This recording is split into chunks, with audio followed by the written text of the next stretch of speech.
بسم اللہ الرحمن الرحیم۔ السلام علیکم ورحمۃ اللہ وبرکاتہ۔ الحمدللہ رب العالمین والصلاة والسلام علی اشرف الانبیاء والمرسلین نبینا محمد وعلی آلہ واصحابہ اجمعین وبعد۔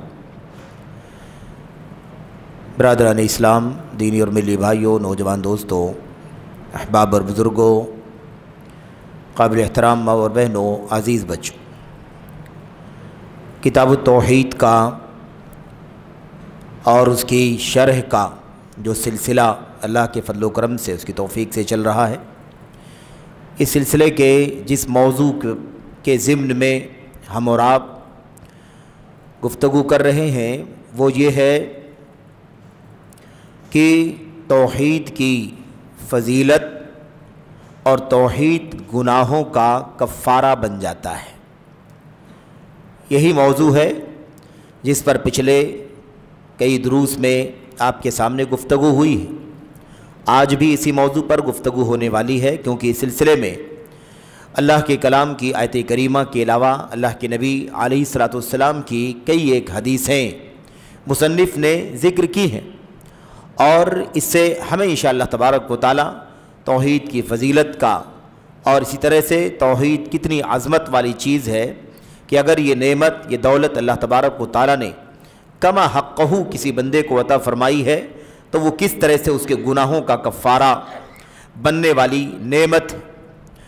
اور قیامت کا دن ہوگا، اللہ تبارک و تعالی کے سامنے پیشی ہوگی، ہماری پوری زندگی کا دفتر نامہ اعمال کھولا گیا ہوگا، ہم نے کیا کیا کیا ہے، کب کب کون کون سے گناہ کا ارتکاب ہم نے کیا ہے، ہم نے بھلا دیا ہوگا، ہمیں یاد نہیں ہوگا، لیکن اللہ تبارک و تعالی پوری انصاف کے ساتھ اور امانت داری کے ساتھ، دیانت داری کے ساتھ اور اپنی فضل کے ساتھ، عدل و انصاف کے ساتھ وہ دفتر کھولے گا۔ اس وقت جب ہماری آنکھوں کے سامنے ہمارے گناہوں کا لمبا چوڑا ریکارڈ جب ملے گا تو اس وقت ہم ترس رہے ہوں گے نیکیوں کے لیے جو اس گناہ کے مقابلے میں بڑا ذخیرہ بن جائے، یا اس نعمت کی تلاش میں ہوں گے جس نعمت کے ذریعے سے اللہ تبارک و تعالی اتنے سارے گناہوں کا کفارہ بنا دے۔ اس وقت یہ توحید سب سے بڑا سہارا اللہ تبارک و تعالی کے بندے کے لیے بن جائے گی۔ یہ توحید اور توحید کے پاداش میں، اس کے نتیجے میں اللہ تبارک و تعالی کے فضل و کرم کی بنیاد پر ایک بندے کے گناہوں کی معافی ہو جائے گی، اور اللہ تبارک و تعالیٰ کے ہاں اسے بخشش کا، مغفرت کا پروانہ مل جائے گا۔ اس لیے یہ باتیں ہماری زندگیوں میں سب سے زیادہ اہمیت والی باتیں ہیں۔ اس سے اچھا کوئی موضوع نہیں ہے جسے ہم اور آپ پڑھیں گے، اس سے زیادہ کوئی دلچسپ سبجیکٹ نہیں ہے جسے ہم اور آپ پڑھیں گے، اور اس سے زیادہ انسان کی دنیوی زندگی میں اور اخروی زندگی میں کوئی زیادہ کام آنے والا موضوع بھی نہیں ہے جسے ہم اور آپ پڑھیں اور فائدہ اٹھائیں۔ ہمارے سامنے اس وقت ابو سعید خدری رضی اللہ تعالیٰ عنہ کی ایک روایت ہے، اور روایت معروف ہے، مشہور ہے۔ کتاب التوحید کو سرسری طور پر بھی جن لوگوں نے پڑھا ہے اس کے متن کو وہ جانتے ہیں کہ روایت کتاب التوحید کا بنیادی حصہ ہے۔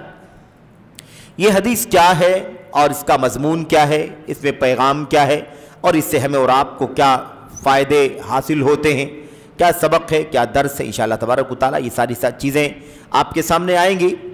اس سے پہلے کہ آپ کے سامنے میں وہ ساری تفصیلات بیان کروں، میں آپ سے یہ بتانا چاہتا ہوں کہ انبیاء علیہم السلام سے زیادہ اونچا درجہ اللہ تعالیٰ کے بندوں میں کسی کا نہیں ہے۔ اللہ تعالیٰ کے بندوں میں، انسانوں میں، انسانیت میں اگر سب سے زیادہ اونچا مقام کسی کا ہے تو انبیاء اور رسول علیہم السلام کا ہے۔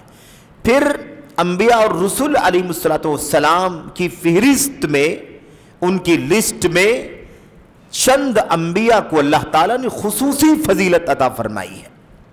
ان میں سے حضرت موسیٰ کلیم اللہ علیہ السلام بھی ہیں۔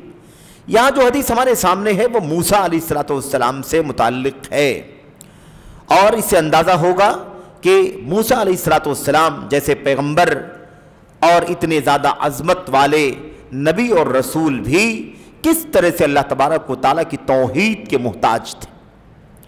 ابو سعید خدری رضی اللہ تعالیٰ عنہ سے مروی ہے، بیان کرتے ہیں کہ نبی کریم صلی اللہ علیہ وسلم نے فرمایا، قال موسیٰ علیہ السلام نے کہا، یا ربی علمنی شیئا اذکرک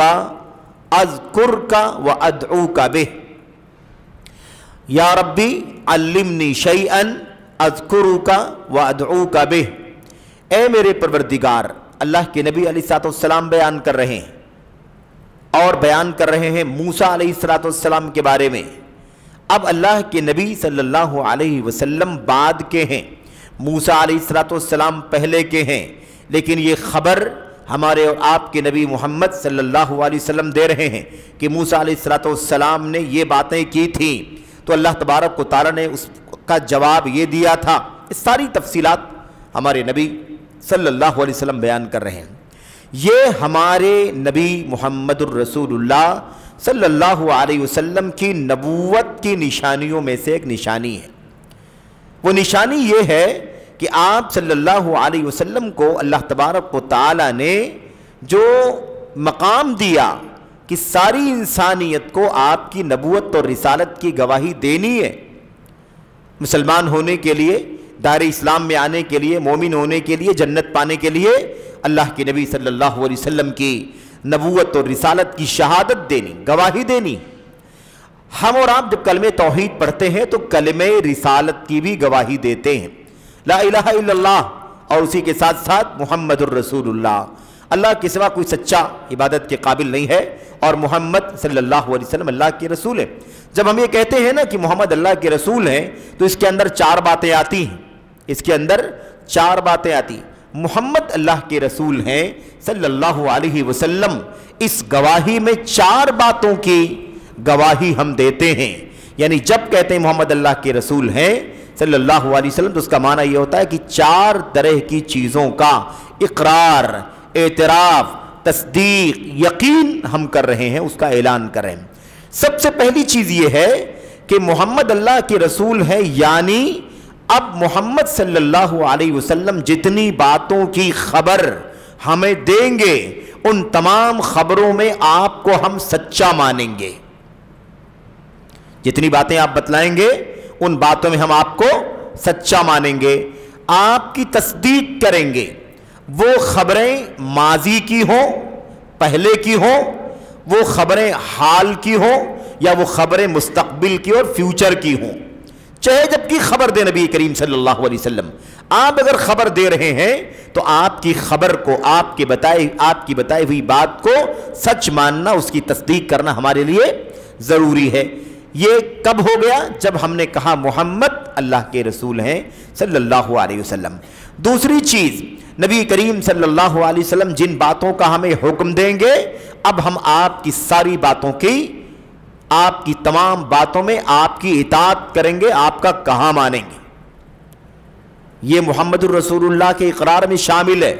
جو باتیں آپ بتائیں گے ہم آپ کو سچا مانیں گے، خبریں پرانی ہوں، آنے والی ہوں، یا موجودہ وقت کی خبریں ہوں، جب اللہ کے نبی دنیا میں موجود تھے، آپ کے سامنے جو باتیں پیش آتی تھیں۔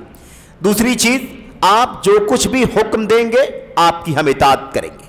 نمبر 3، جن باتوں سے بھی آپ منع کریں گے ان تمام منع کردہ چیزوں سے ہم باز آ جائیں گے۔ یہ اسی کلمے کی گواہی کے اندر شامل ہے۔ چوتھی بات، اللہ کے نبی علیہ السلام کی بتائی ہوئی سنت، آپ کی بتائی ہوئی ہدایت کی روشنی میں اللہ تبارک و تعالیٰ کی عبادت کریں گے۔ 4 باتیں، محمد اللہ کے رسول ہیں، یہ اقرار ہم نے کیا تو اس میں 4 باتوں کا اقرار آ گیا۔ نمبر 1، آپ جو بھی آپ بتائیں گے، جو بھی خبر دیں گے، ماضی، مضارع، ماضی، حال، مستقبل کی، ہم تمام چیزوں میں آپ کو سچا مانیں گے۔ آپ جس بات کا حکم دیں گے آپ کا کہا مانیں گے۔ نمبر 3، جس چیز سے منع کر دیں گے ہم مان جائیں گے، باز آ جائیں گے۔ نمبر 4، اللہ تبارک و تعالیٰ کی عبادت آپ کے بتائے ہوئے طریقے کے مطابق کریں گے۔ یہ 4 باتیں اس کے اندر آتی ہیں۔ پہلی بات کیا ہے؟ جن باتوں کی بھی آپ خبر دے رہے ہیں ان باتوں میں آپ سچے ہیں۔ یہاں نبی کریم صلی اللہ علیہ وسلم ہم کو کون سی خبر دے رہے ہیں؟ ماضی کی خبر دے رہے ہیں، پرانی، کیونکہ موسیٰ علیہ السلام اللہ کے نبی صلی اللہ علیہ وسلم سے پہلے دنیا میں نبی رسول بنا کر کے بھیجے گئے. آپ آئے, آپ کو اللہ نے تورات عطا فرمائی, آپ نے تورات کے ذریعے سے اللہ کے بندوں کو, اپنی قوم کے لوگوں کو اللہ کا پیغام پہنچایا, توحید ایمان سمجھایا, اللہ تعالیٰ کے احکامات فرائض واجبات جو کچھ بھی اس شریعت کے اندر موجود تھا سب کچھ حضرت موسیٰ علیہ السلام نے اپنی قوم کو, اپنی امت کو بتلا دیا.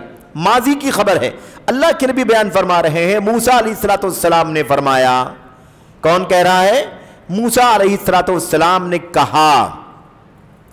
میرے بھائیو کیا کہا؟ اے میرے پروردگار مجھے کوئی ایسی چیز سکھا دے, کوئی دعا سکھا دے, کوئی ذکر سکھا دے, کوئی وظیفہ سکھا دے, ایسا کوئی ذکر وظیفہ دعا سکھا دے, اذکرک جس کو پڑھ کر, جس کو بول کر میں تجھے یاد کر لیا کروں, وادعوک بہ اور اس کو پڑھ کر کے میں تجھ سے دعا کر لوں.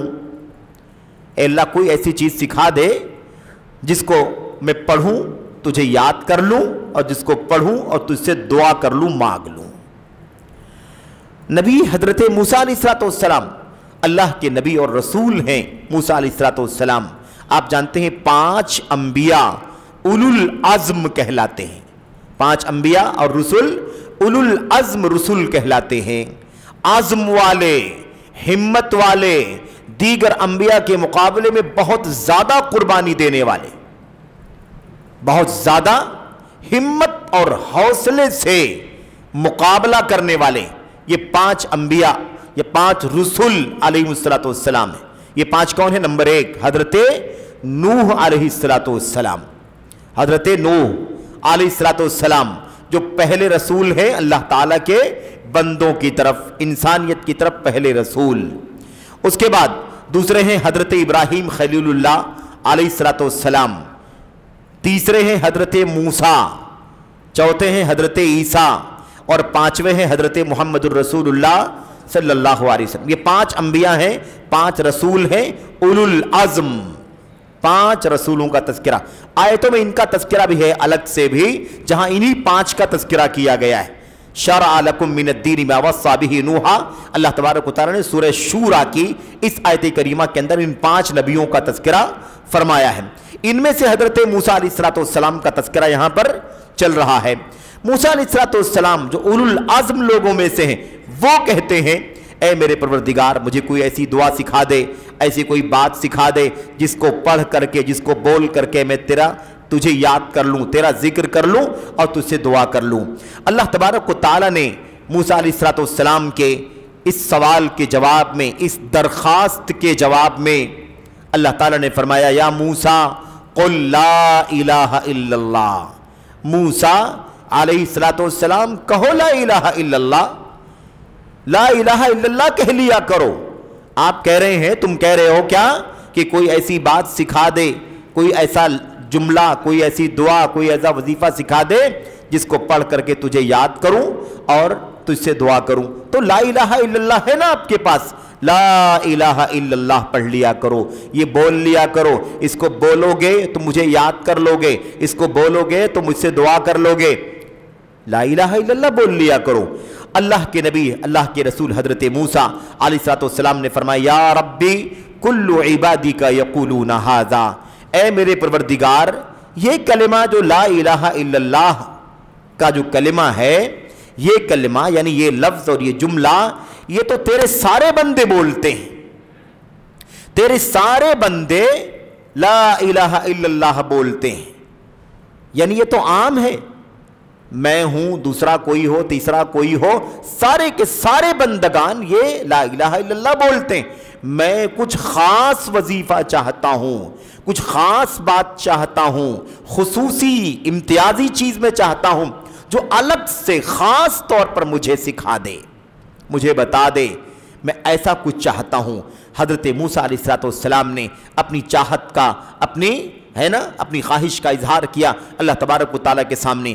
جب انہوں نے کہا کہ اللہ یہ بات تو ہر آدمی بولتا ہے لا الہ الا اللہ, اے اللہ تیرا ادنا سے ادنا بندہ بھی لا الہ الا اللہ بولتا ہے, تیرا معمولی سا معمولی بندہ بھی لا الہ الا اللہ بولتا ہے، میں اللہ کچھ خاص وظیفہ چاہتا ہوں، کچھ خاص ذکر چاہتا ہوں۔ تو اللہ تبارک و تعالیٰ نے اس وقت کیا فرمایا، یا موسیٰ لو ان السماوات السبع وعامرہن غیری والارضین السبع فی کفہ ولا الہ الا اللہ فی کفہ مالت بہن لا الہ الا اللہ۔ اللہ تبارک و تعالیٰ نے فرمایا، موسیٰ، اے موسیٰ، اگر ساتوں آسمان اور ساتوں آسمانوں کے بیچ کی آبادیاں، ساتوں آسمانوں میں جو بھی لوگ بستے ہیں، رہتے ہیں، ہے نا، ساری کی ساری مخلوقات جو بھی زندہ ہے نا، جاندار جو بھی ساری کی ساری آبادیاں، ساتوں آسمان اور آسمانوں میں بسنے والے سب کے سب،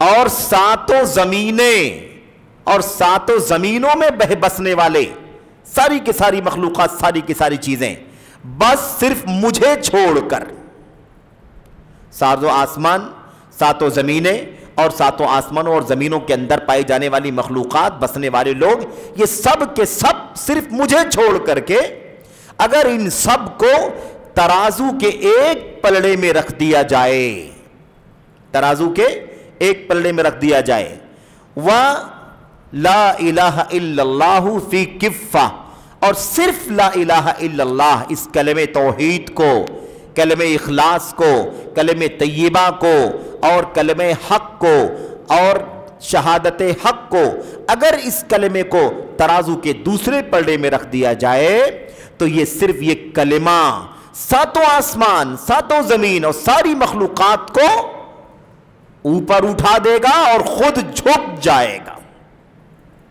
لا الہ الا اللہ کا پلڑا ساتوں آسمانوں، ساتوں زمینوں اور درمیان میں بسنے والی ساری مخلوقات کے اوپر کیا ہوگا؟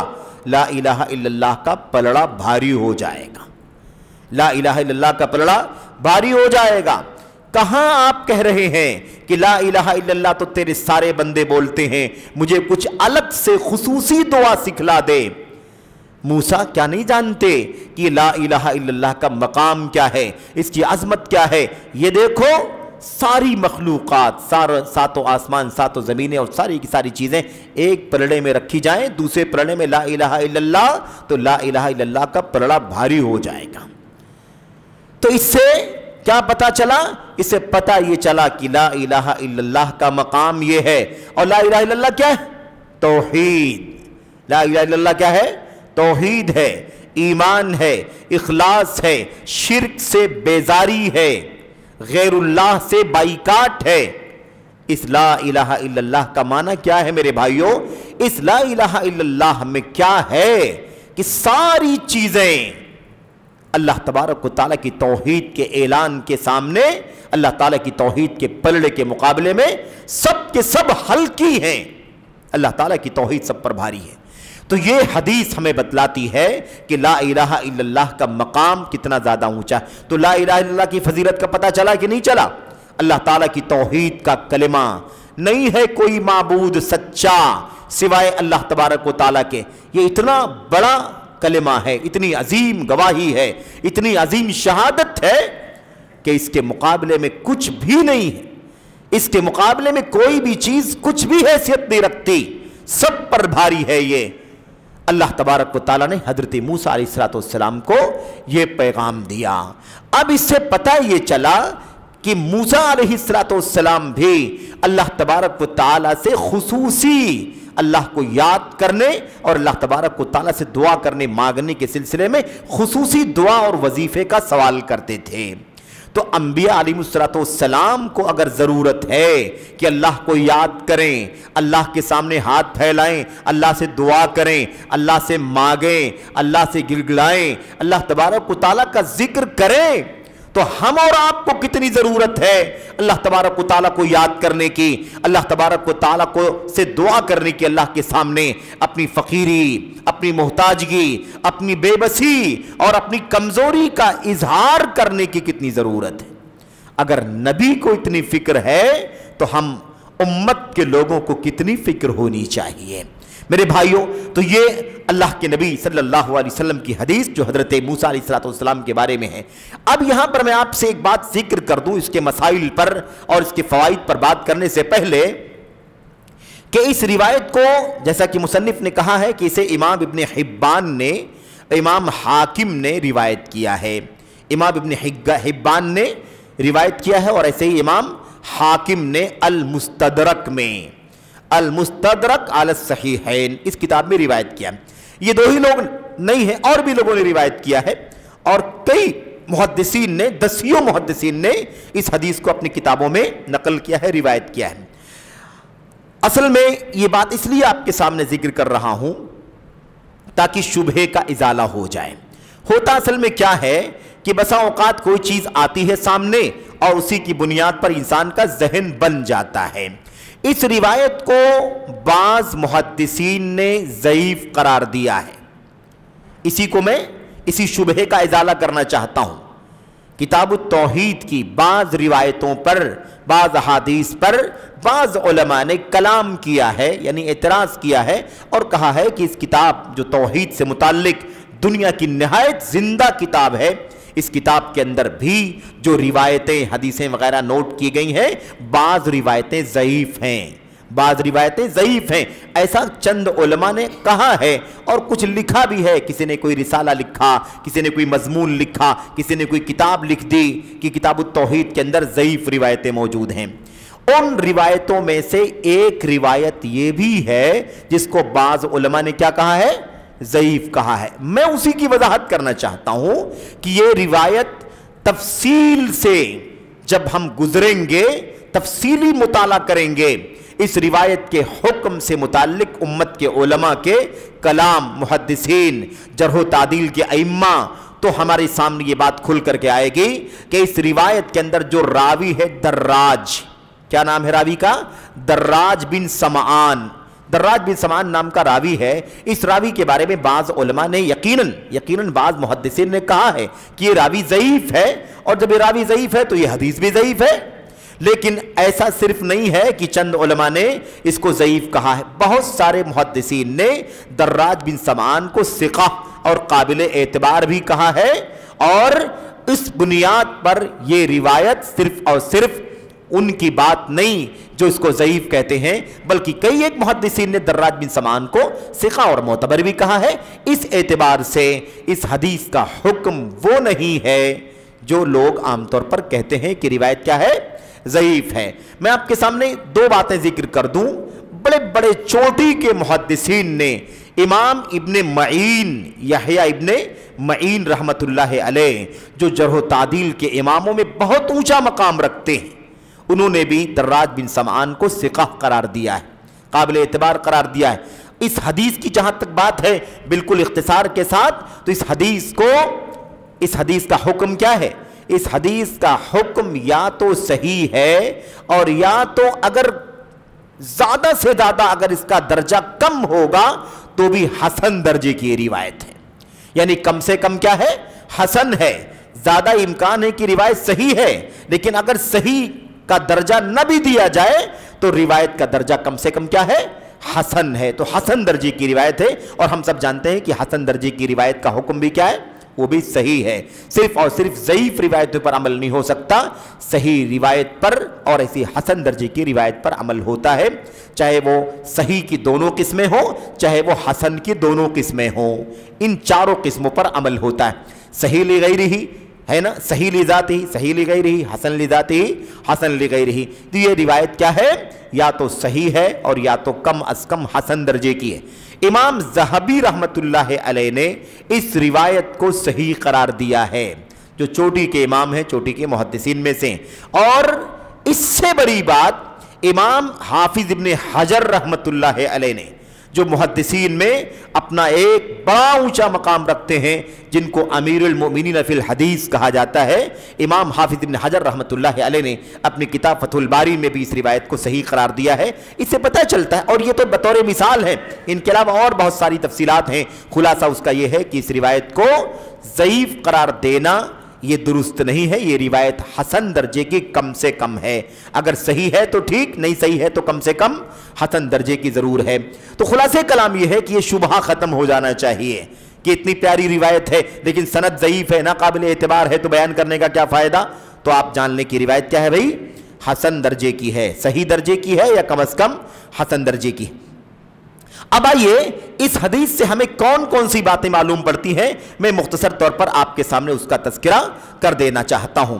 دیکھیے اتنی بات تو واضح ہے کہ اس حدیث کا جو مضمون ہے وہ توحید کی فضیلت کے سلسلے میں ہے، توحید کی فضیلت کے سلسلے میں ہے۔ آپ ایک بات کو اور محسوس کریں کہ صرف اور صرف مانوی وزن نہیں ہے اس کا ظاہری وزن بھی ہے، اس کا ظاہری وزن بھی ہے۔ اللہ تبارک و تعالیٰ کا یہ کلمہ جہاں کل مانوی طور پر قیامت کے دن بڑی عظمت والا کلمہ ہے، بڑے عظمت والا کلمہ ہے کہ یہ کلمہ توحید جس کے پاس خالص ہوگا اسے اللہ تبارک و تعالیٰ جنت میں داخل فرمائے گا، اسے اللہ تعالیٰ بخش دے گا، اس پر اللہ تعالیٰ رحم فرمائے گا، اس کلمے کی بدولت اللہ تبارک و تعالیٰ اس کے گناہوں کو معاف فرما دے گا۔ جہاں یہ مانوی وزن ہے، مانوی، وہیں اس کا ظاہری وزن بھی اللہ تبارک و تعالی اللہ کے نبی علیہ السلام نے بیان فرمایا ہے، جیسا کہ اس روایت کے اندر ہے کہ ساتوں آسمان ساتوں زمین درمیان کی ساری مخلوقات صرف اللہ تبارک و تعالی کو چھوڑ کر اگر ایک پلڑے میں ترازو کے رکھ دیے جائیں اور دوسرے پلڑے میں لا الہ الا اللہ، تو لا الہ الا اللہ کا پلڑا بھاری ہو جائے گا۔ اس کے علاوہ وہ روایت بھی آپ یاد کریں جس کو کارڈ والی حدیث کہا جاتا ہے، حدیث البطاقہ، حدیث البطاقہ، کارڈ والی روایت، اور وہ روایت بھی معروف ہے، اس کا بھی تذکرہ آگے آئے گا، ہے نا۔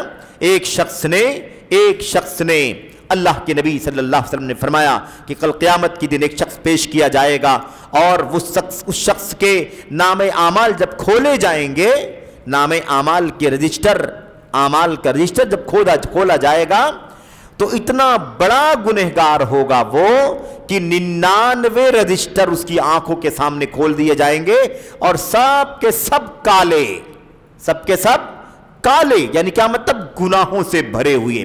ایک رجسٹر گناہوں سے بھرا ہوا، دوسرا گناہوں سے بھرا ہوا، تیسرا، چوتھا، پانچواں، 99 سجلن، 99 رجسٹر سب کے سب گناہوں سے بھرے ہوئے۔ اللہ تبارک و تعالی اس بندے سے پوچھے گا، بندے یہ بتا کہ یہ تیرے گناہوں کا دفتر ہے، اور ایک دو نہیں ہے، 99 دفتر ہے گناہوں کی، یہ بتا کہ ان گناہوں میں سے جو اس میں لکھا ہوا ہے کیا تو سارے گناہوں کو مانتا ہے، تسلیم کرتا ہے کہ تو نے کیا ہے، یا تجھے کچھ اعتراض ہے کہ اللہ میں نے یہ نہیں کیا ہے، اس میں لکھا ہوا ہے میں نے یہ کام نہیں کیا، اس میں لکھا ہوا میں نے یہ کام نہیں کیا، اس میں لکھا ہوا۔ کیا تو سارے اپنے گناہوں کا اعتراف کرتا ہے، یا پھر تو کہتا ہے کہ نہیں اس میں کچھ ایسے گناہ بھی لکھ دیے گئے ہیں جو میں نے نہیں کیا ہے؟ تو بندہ کہے گا اللہ ایسی کوئی بات نہیں ہے، مجھے اس بات کا اقرار ہے، مجھے اس بات کا اعتراف ہے کہ میں نے سارے گناہ کیے۔ اللہ تعالیٰ پوچھے گا یہ بتا اگر تو نے یہ سارے گناہ کیے ہیں تو کیا ان گناہوں کے کرنے کے پیچھے تیرے پاس کوئی عذر ہے، تیرے پاس کوئی بہانہ ہے، تیرے پاس کوئی اس کی وجہ، کوئی کارن ہے جو پیش کر کے تجھے نجات مل جائے؟ تو اللہ تعالیٰ سے کہے گا بندہ، کہے گا اللہ نہیں، میرے پاس کوئی عذر نہیں ہے، کوئی عذر نہیں، کوئی بہانہ نہیں ہے، میں کیا عذر بہانہ کروں گا، میں نے گناہ تو کیا ہی ہے، وہ سارے کے سارے گناہ اس دفتر میں لکھا ہوا ہے۔ اس کے بعد اللہ تبارک و تعالیٰ میرے بھائیوں یہ کہے گا اس سے، اے بندے یہ بتا کہ کیا تیرے پاس کوئی نیکی ہے؟ گناہوں کے دفتر تو 99 ہے، لیکن کیا تیرے پاس کوئی نیکی بھی ہے؟ الک حسنہ، کیا تیرے پاس کوئی نیکی ہے؟ وہ بندہ کہے گا اللہ میرے پاس کوئی نیکی تو نہیں ہے، گناہوں کے دفتر تو کھلے ہوئے ہیں، میرے پاس کوئی نیکی نہیں ہے۔ اللہ تبارک و تعالیٰ فرمائے گا بلا ان لک عندنا حسنہ، کیوں نہیں، ہمارے پاس تیری ایک نیکی موجود ہے، ہمارے پاس تیری ایک نیکی موجود ہے۔ وہ بندہ جب سنے گا کہ ایک نیکی موجود ہے، اللہ فرما رہا ہے ایک نیکی موجود ہے، تو بندہ کہے گا اللہ اگر ایک نیکی ہے بھی، تو فرما رہا ہے کہ ایک نیکی ہے، تو اس ایک نیکی کا اس 99 رجسٹر کے سامنے کیا مقام؟ ایک نیکی ہے بھی تو اس نیکی کی کیا حیثیت ہے جب 99 رجسٹر گناہوں کے کھلے ہوئے ہیں؟ تو اللہ تبارک و تعالیٰ فرمائے گا نہیں، ایسی بات نہیں ہے، وہ جو نیکی ہے ہمارے پاس تیری، اس نیکی کا مقام کچھ الگ ہے۔ اس کے بعد اللہ کے نبی علیہ السلام نے فرمایا فَتُرْفَعُ بِطَاقَةٌ، ایک کارڈ اٹھایا جائے گا، کاغذ کی پرچی، کارڈ جس کو ہم کہہ سکتے ہیں، اس کے اوپر لا الہ الا اللہ لکھا ہوا ہوگا، یعنی اس بندے کی جو نیکی اللہ تبارک و تعالیٰ کے پاس تھی، وہ کون سی نیکی تھی؟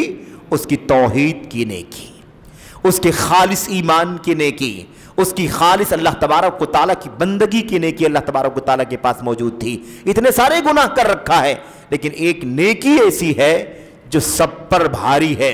اللہ کے نبی علیہ السلام نے فرمایا فَتُوزَعُ السِّجِلَّاتُ فِي كِفَّةٍ، سارے 99 رجسٹر کو ترازو کے ایک پلڑے میں رکھا جائے گا، وَتُوزَعُ الْبِطَاقَةُ فِي كِفَّةٍ اُخْرَى، دوسرے پلڑے پر اس کارڈ کو، اس لا الہ الا اللہ کی پرچی کو، اس توحید کی گواہی کی نیکی کو رکھا جائے گا۔ اللہ کے نبی علیہ السلام نے فرمایا فَطَاشَتِ السِّجِلَّاتُ وَثَقُلَتِ الْبِطَاقَةُ، نتیجہ کیا نکلے گا؟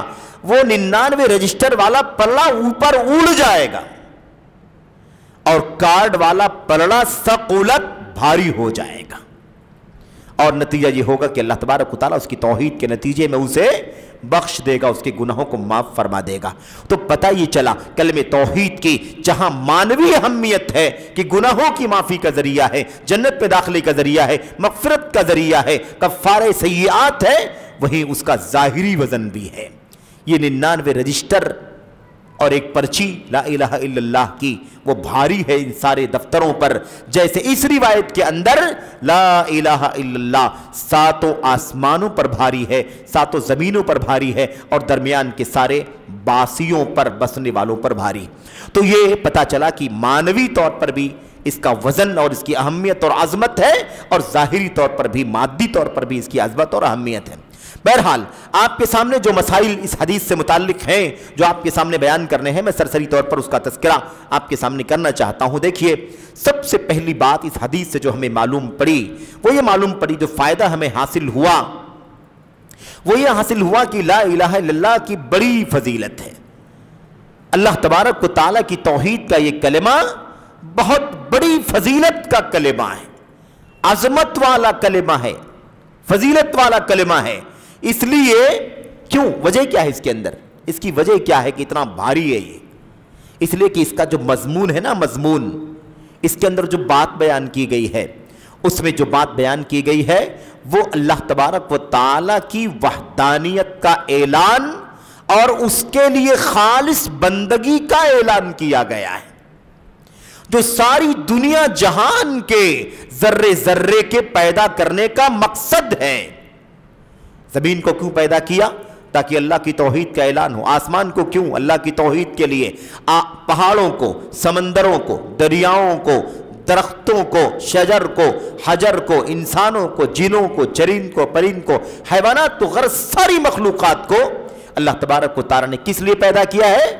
تاکہ اس دھرتی پر اللہ تعالیٰ کی وحدانیت کا اعلان ہو، اس دھرتی پر اللہ تعالیٰ کی تنہا عبادت کی جائے، بندگی کی جائے، اللہ تعالیٰ کو ہر طرح کی شرک سے، ہر طرح کی شراکت سے، ہمسری سے، پارٹنرشپ سے اور دیگر چیزوں سے جو اللہ تبارک و تعالیٰ کی خلاف ہیں، ایسی تمام چیزوں سے اللہ تبارک و تعالیٰ کو پاک کیا جائے، سر اللہ کے سامنے ٹیکا جائے، قیام اللہ کے سامنے ہو، رکوع اللہ کے لیے کیا جائے، دعا کے لیے ہاتھ اللہ کے سامنے اٹھائے جائیں، غرض عبادات کی ساری شکلیں، ساری کی ساری قسمیں صرف اور صرف اللہ تبارک و تعالیٰ کے لیے انجام دی جائیں۔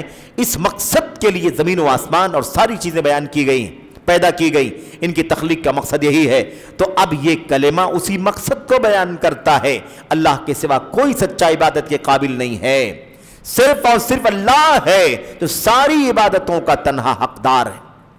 تو اس کا مضمون اتنا بھاری ہے کہ اس مضمون سے اونچا کوئی مضمون نہیں، اس مضمون سے اونچا، اس سے زیادہ عظمت والا کوئی مضمون نہیں، اس لیے اس کلمے کی اتنی بڑی فضیلت ہے۔ دوسری بات ہمیں یہ معلوم پڑتی ہے کہ موسیٰ علیہ السلام کی بھی بڑی فضیلت ہے۔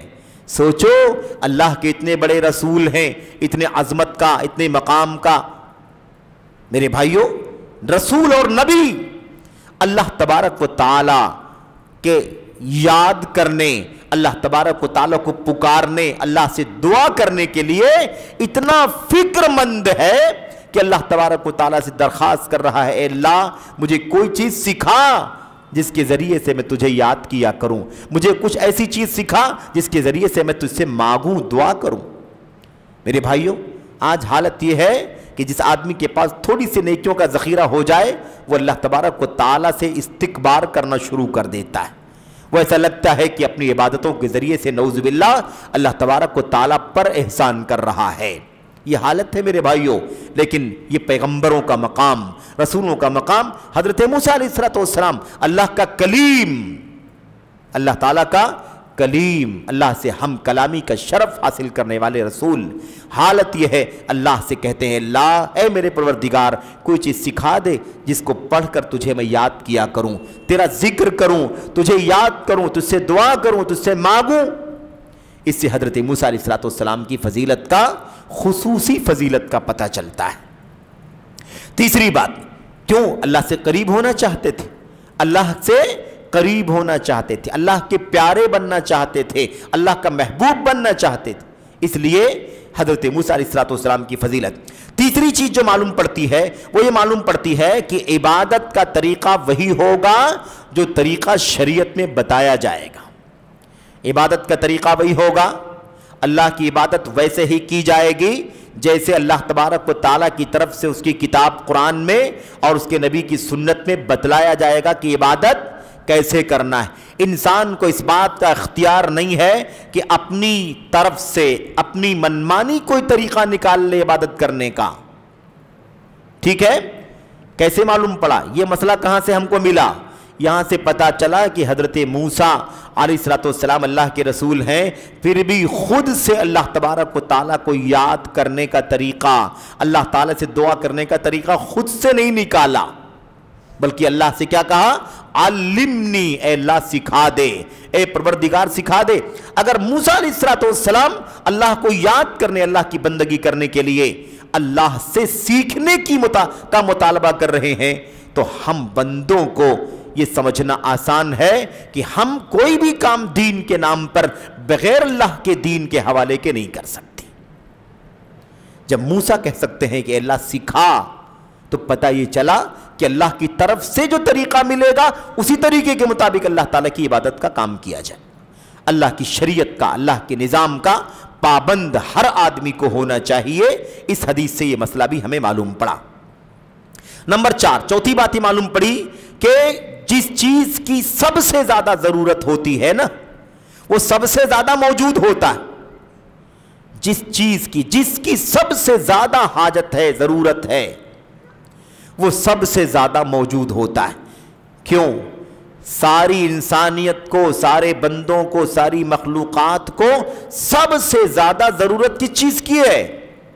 اپنے خالق و مالک کی، اپنے معبود حقیقی کی۔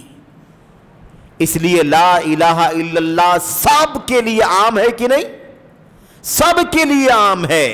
حضرت نوح علیہ السلام جو پہلے رسول ہیں، آپ سے پہلے حضرت آدم علیہ السلام اور نوح علیہ السلام کے بیچ میں 1000 سال کا فاصلہ ہے۔ اس 1000 سال میں کون کون تھے؟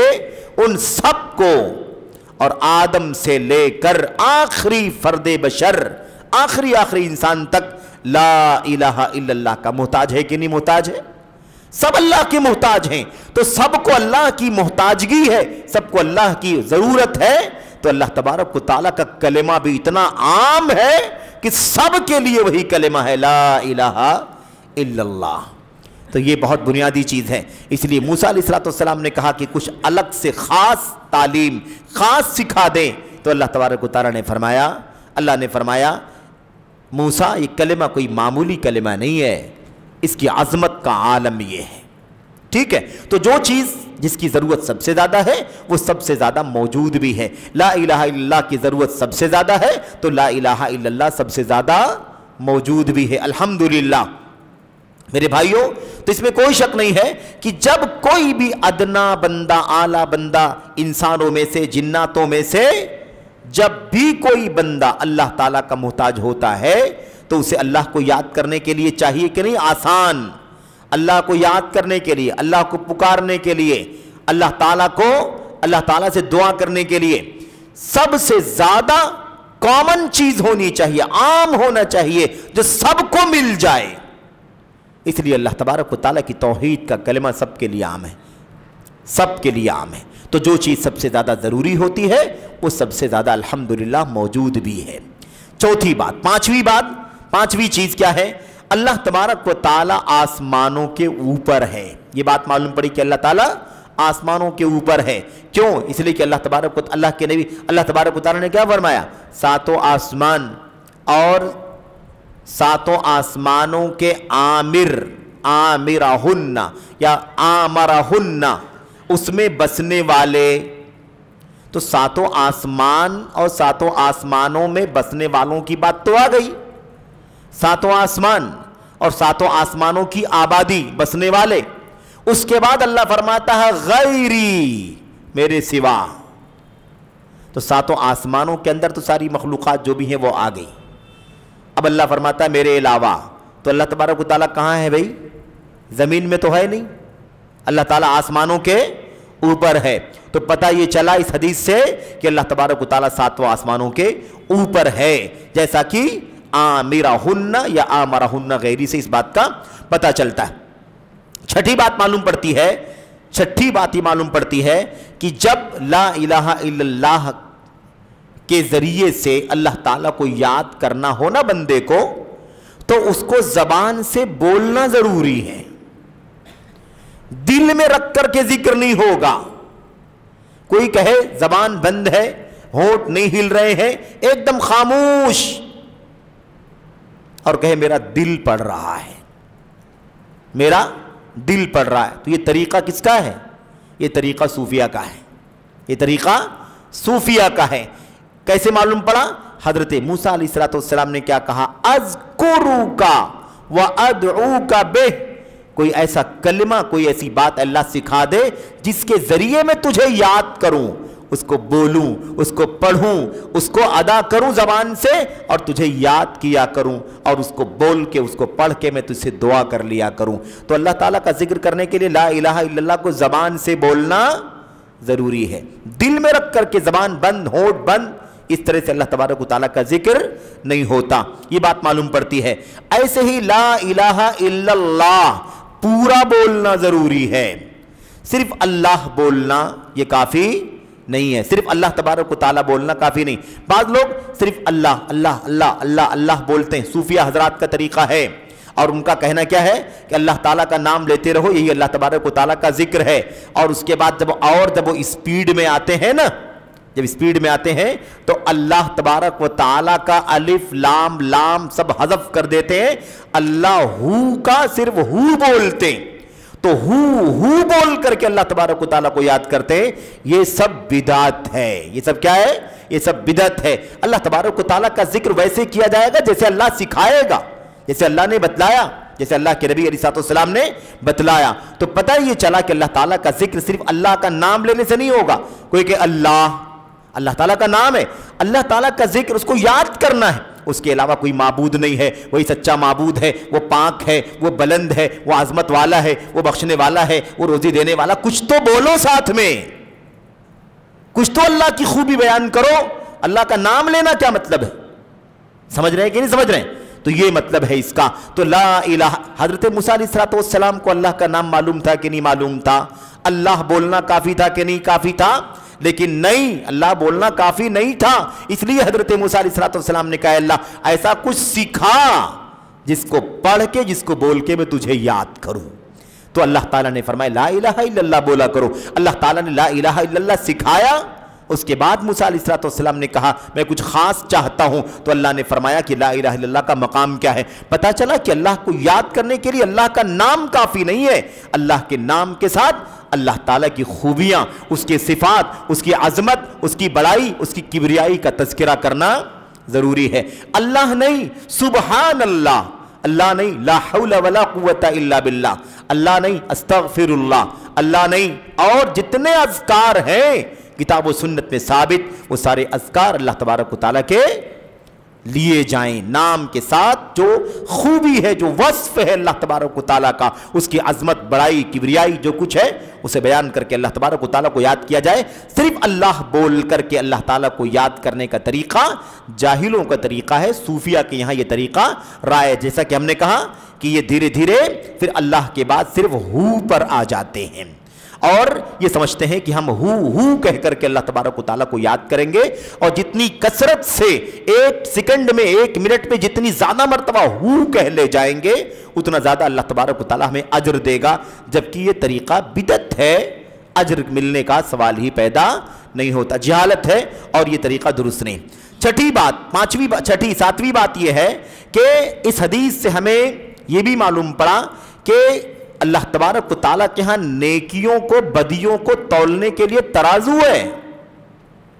اب کیسا ہے وہ تو نہیں معلوم ہے، کیسا ہے نہیں معلوم ہے، مینول ہے کہ ڈیجیٹل ہے کہ کیا ہے یہ تو ہمیں نہیں معلوم، کوئی کیفیت بیان نہیں کریں گے، لیکن یہ ایمان رکھیں گے کہ اللہ تبارک و تعالیٰ کے ہاں کیا ہے، عدل کا پیمانہ ہے، اور عدل و انصاف کا پیمانہ اس قدر گہرا ہے کہ اللہ تعالیٰ نے ذرے ذرے کو تولنے کے لیے، وزن کرنے کے لیے میزان اور ترازو رکھا ہوا ہے۔